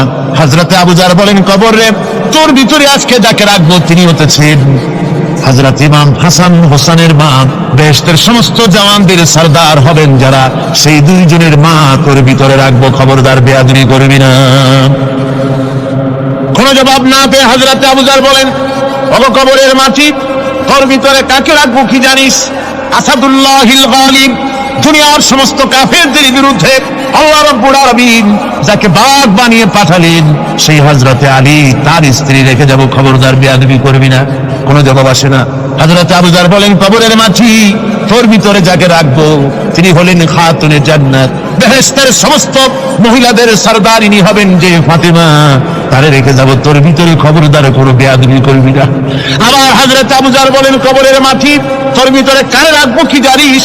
তোর ভিতরে আজকে যাকে রেখে যেতেছি তিনি হলেন আখেরি জামানার পয়গম্বর, বিশ্বনবী জনাবে মুহাম্মদ রাসূলুল্লাহ সাল্লাল্লাহু আলাইহি ওয়াসাল্লামের কলিজার টুকরা মা ফাতেমাকে তোর ভিতরে রাখবো, খবরদার কবরের মাটি বেয়াদবি করবি না। কিতাবে এসেছে হযরত আবু যরকে বাড়ি শুনতে পেলেন, আওয়াজ এলো, কে যেন বলতেছে, রে আবু যর, আমি ফাতেমাকে চিনি না, হাসান হোসেনের মাকে চিনি না, আলীর স্ত্রী চিনি না, রাসূলের মেয়ে মা ফাতেমাকে চিনি না।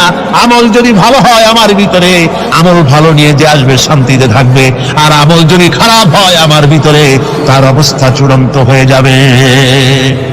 আমার ভাইরা, আমার বন্ধুগণ, আমলের উপরে ভিত্তি করে কিয়ামতের দিন নাজাত হবে।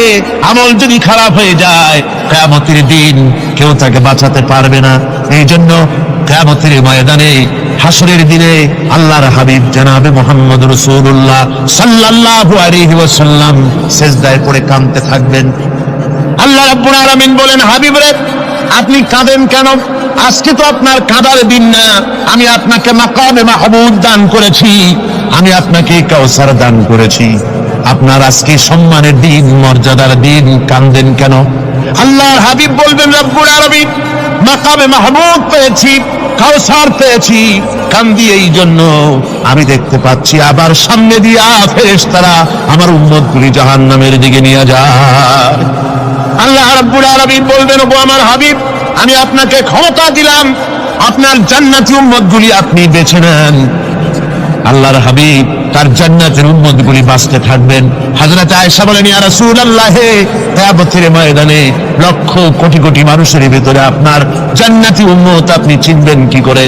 হুজুর বলেন, আয়েশা, কোন একটি ঘোড়ার কপাল যদি থাকে সাদা, এই সাদা কপালওয়ালা ঘোড়াটা যদি অসংখ্য ঘোড়ার ভিতরে যদি হারিয়ে যায়, তাহলে সাদা কপালওয়ালা ঘোড়ার মালিক তার ঘোড়াকে পাবে কিনা বলো? হযরত আয়েশা বলেন, হুজুর, অনায়াসে পাবে। আল্লাহ রাব্বুল আলামিনের হাবিব বলেন, আয়েশা রে, কিয়ামতের ময়দানে আমার যেই উম্মতেরা নামাজি ছিল, দিনদার ছিল, পরেজগার ছিল, দুনিয়ার বুকে ঈমান নিয়ে যারা চলাফেরা করেছে, আমার দিন কায়েমের, আল্লাহর দ্বীনের জন্য যারা কাজ করেছে, ওদের চেহারা নূর চমকাতে থাকবে, ঈমানের নূর কিয়ামতের দিন চমকাতে থাকবে। সেই ঈমানের নূর দেখে দেখে আমি আমার জান্নাতি উম্মতগুলি আমি বেছে নেব। নবীজি বলেছেন, কন্যার পিতাদেরকে গালি দিও না। অনেকে টিটকারি করে, বারবার মেয়ে হয় ছেলে একটাও হয় না, সেই জন্য টিটকারি বুটকারি করে। আল্লাহ নবী বলেছেন মেয়ের পিতাকে গালি দিও না, ঠাট্টা করো না, যেহেতু আমি মুহাম্মদ রাসূলুল্লাহ সাল্লাল্লাহু আলাইহি ওয়াসাল্লাম, আমি মেয়েদের পিতা, আমি নিজে মেয়েদের পিতা। খাও না, মেয়েদের পিতাকে গালি দিও না। রাসূলুল্লাহ বলেছেন আকাশের নিচে জমিনের উপরে খাদিজার মতো মহিলা আর নাই। সেই হযরতে খাদিজা রাসূলের 4টি মেয়ে পেটে ধারণ করেছিলেন। সুবহানাল্লাহ। মেয়ের প্রতি রাসূলুল্লাহ যথেষ্ট মহব্বত করতেন, মেয়েকে খুব ভালোবাসতেন হুজুর সাল্লাল্লাহু আলাইহি ওয়াসাল্লাম। হুজুরের কলিজার টুকরা ছিলেন মা ফাতিমা রাদিয়াল্লাহু তাআলা আনহা। হুজুর যখন কোথাও যেতেন সকলের শেষে দেখা করতেন ফাতেমার সঙ্গে, আর বিদেশ থেকে সফর করে এসে সকলের আগে দেখা করতেন ফাতেমার সঙ্গে। সুবহানাল্লাহ। রাসূলুল্লাহ আরো বলেছেন তোমরা যখন বাজারে যাবে বা ব্যবসা করতে যাবে বা বিদেশে যাবে, আসার সময় যে সব হাদিয়া নিয়ে আসো, আমরা যখন বাইরে যাই বাজারে যাই কিছু হাদিয়া আনি না, জামা কাপড় চকলেট ইত্যাদি আমরা আনে থাকি। রাসূলুল্লাহ বলেছেন হাদিয়াগুলি তোমরা যারা বিদেশে যাও বাজারে যাও হাদিয়া আনবে, আর এনে ঘরের মধ্যে ঢুকে তা শুরু করবে মেয়েকে দিয়ে। প্রথমে দেবে মেয়েকে। সুবহানাল্লাহ। মেয়ের মর্যাদা ইসলামে সব চাইতে বেশি। কোন যুগে? যে যুগে মেয়ে হলে পরেই মাটির নিচে ঘেরে রাখতো, আছাড় মেরে মেরে ফেলে দিত। কোন অপরাধে তাদেরকে হত্যা করা হলো, আল্লাহ পাক কোরআনে কারীমের মধ্যে বলেছেন তাদের অপরাধ আর কিছু না, তারা নারী, এই জন্য তাদেরকে মেরে ফেলা হতো। রাসূলুল্লাহ তাদের ইজ্জত দিলেন। সুবহানাল্লাহ। রাসূলুল্লাহ সম্মান দিলেন, ইজ্জত দিলেন তাদেরকে।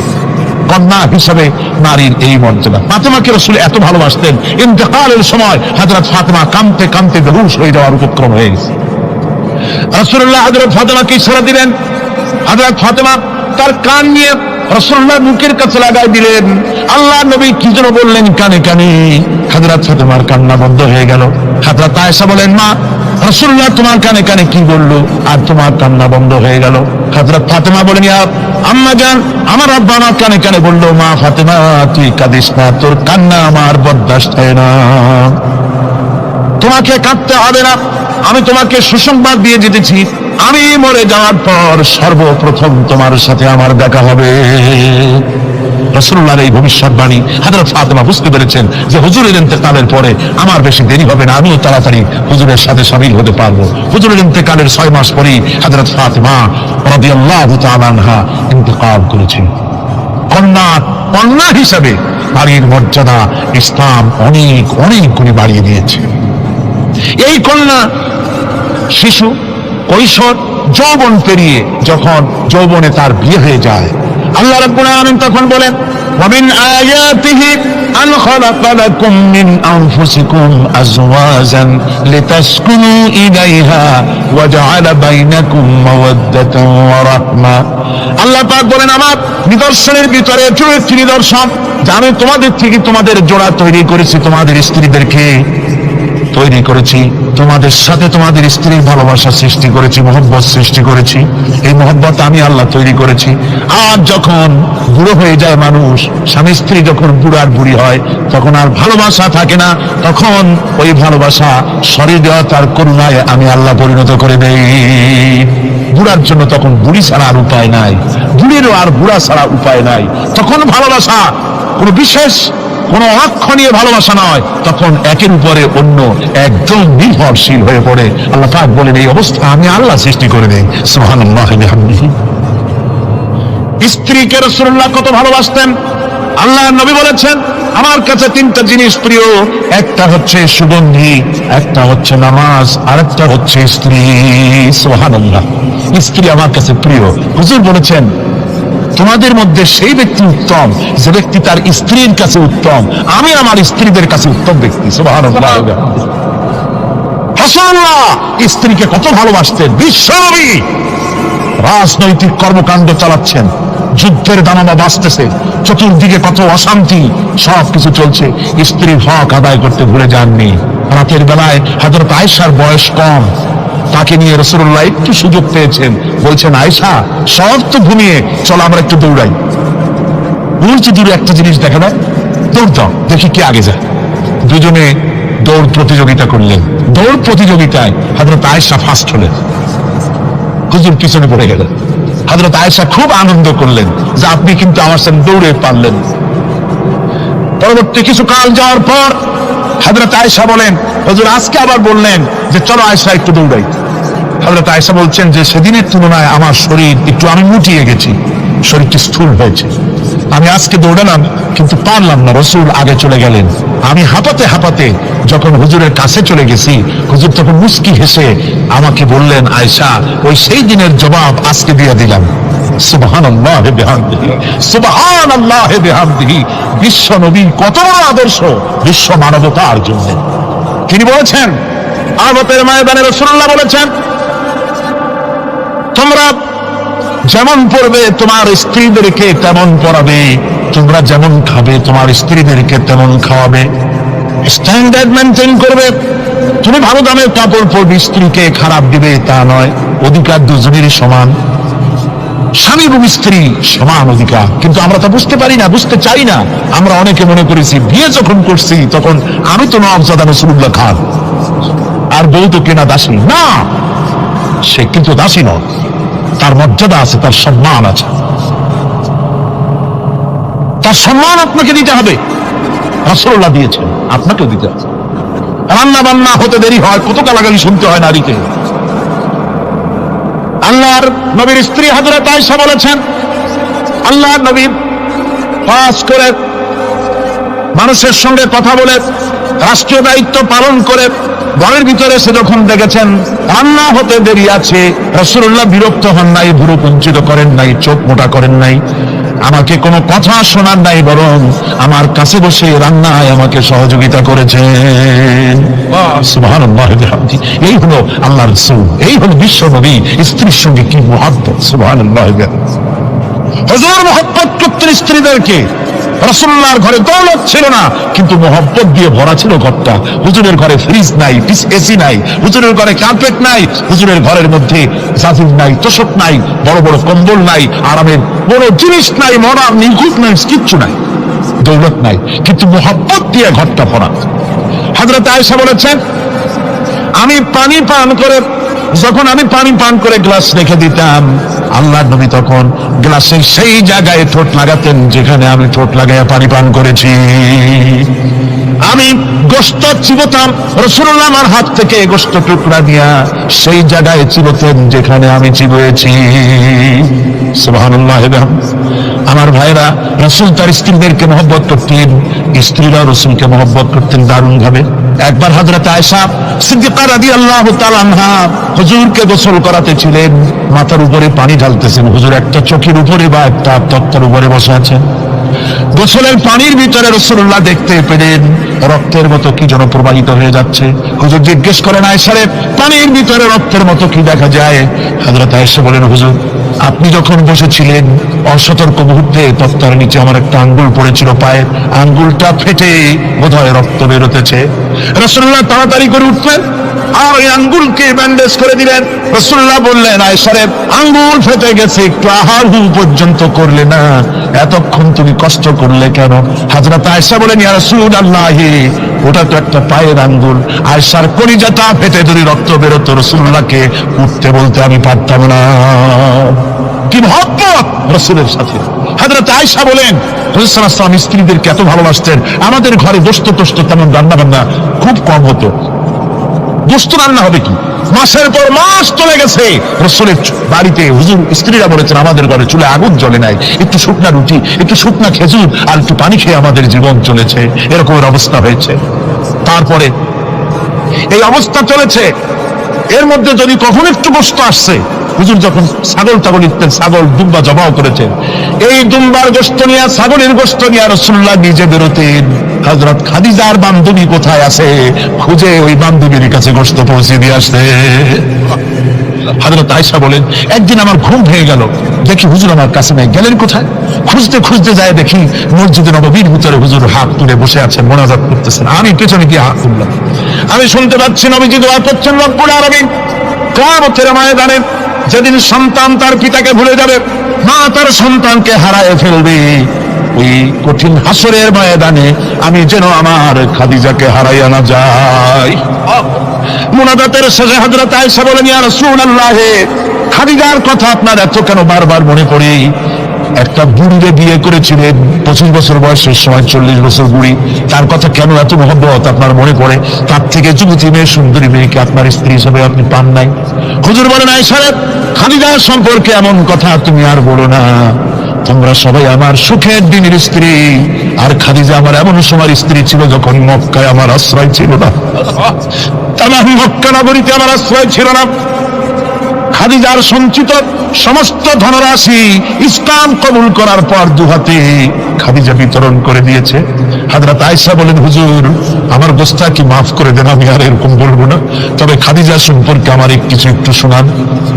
হুজুর বলেন, আয়েশা শোনো, গভীর রাত যত রাত হোক না কেন, ইসলামের দাওয়াত দিয়ে দিয়ে গভীর রাত্রে আমি যখন বাসায় ফিরেছি, ঘরে এসেছি, দরজায় একটা মাত্র ডাক দিয়েছি, খাদিজা, অমনি দরজা খুলে গেছে। আমি জিজ্ঞেস করেছি, খাদিজা রে, যত রাত্রে আসলাম, যতবার আসলাম, একটা ডাকের বেশি লাগলো না, তুমি কি ঘুমাও না? হযরতে খাদিজা বলেছেন, ইয়া রাসূলুল্লাহ, আমার মনের ভিতরে ভয় থাকে, আল্লাহর রাসূল দ্বীনের খেদমতে বাইরে আছেন, আমি যদি আরামে বিছানায় ঘুমায় থাকি আর নবীজি দরজার কাছে দাঁড়ায় আমারে